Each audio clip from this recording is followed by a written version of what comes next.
Ce matin, en France, des millions de personnes se sont levées sans savoir que quelque chose avait changé. Pas dans les journaux télévisés, pas dans les grandes annonces politiques, silencieusement, discrètement, mais concrètement. Votre banque a de nouvelles obligations envers vous. Et si vous prenez l'avion cet été, les règles aux aéroports ne sont plus exactement les mêmes qu'avant. La question c'est, est-ce que vous le savez?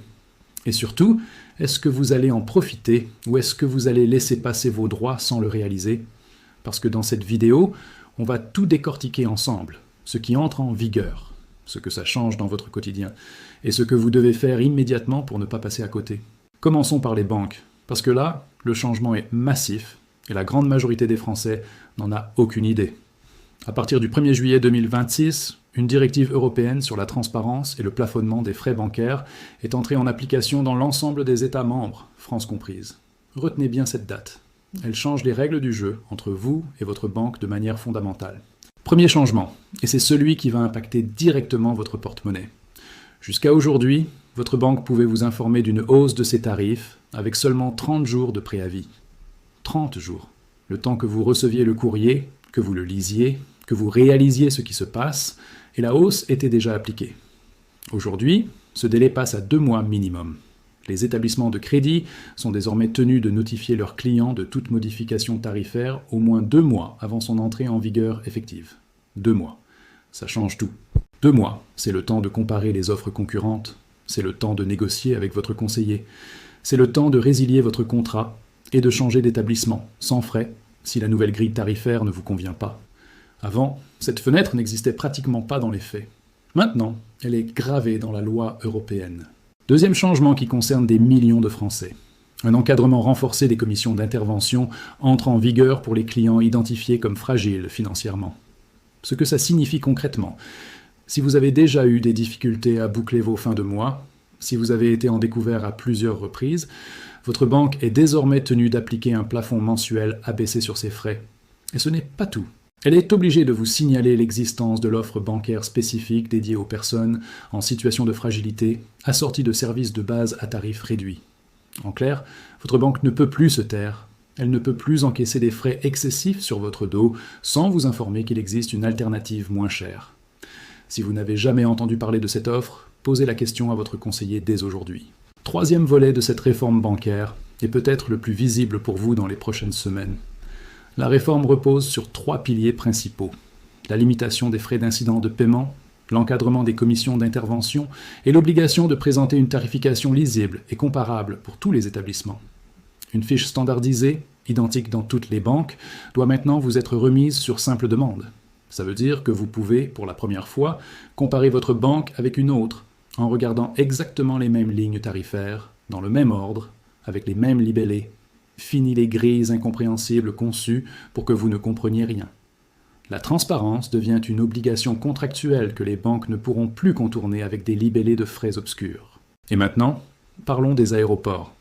Parce que si vous avez prévu de partir en vacances l'été, ou si vous avez un proche qui voyage, ce que je vais vous dire vous concerne directement.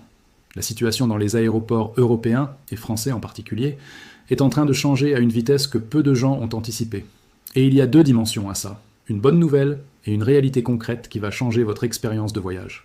Commençons par ce qui va dans votre sens. Après 13 ans de blocage, les institutions européennes se sont finalement mises d'accord à la mi-juin 2026 sur une révision en profondeur des droits des passagers aériens.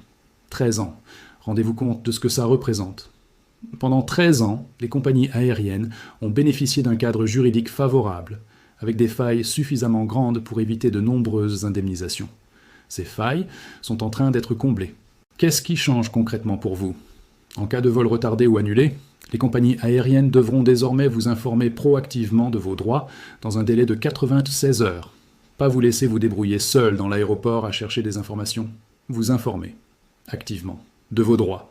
Par ailleurs, une protection renforcée s'appliquera pour les familles.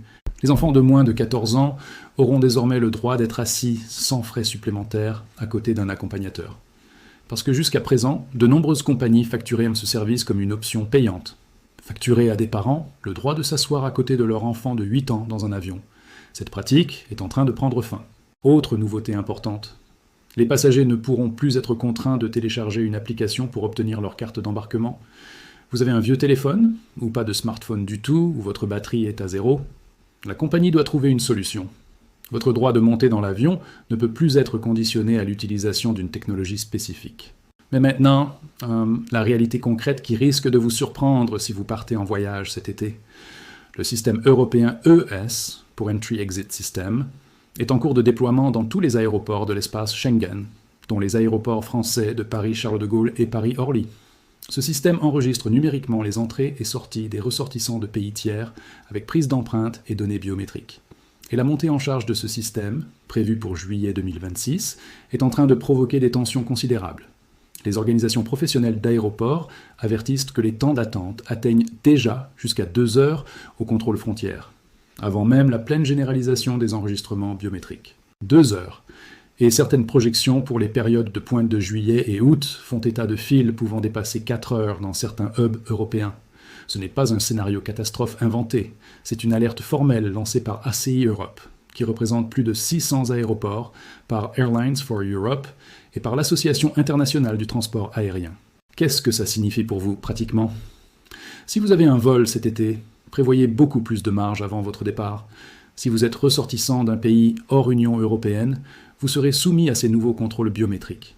Et si vous avez une correspondance internationale, sachez que des retards aux contrôles frontières peuvent entraîner des vols manqués, et que les règles de prise en charge dans ce cas précis méritent d'être vérifiées à l'avance avec votre compagnie.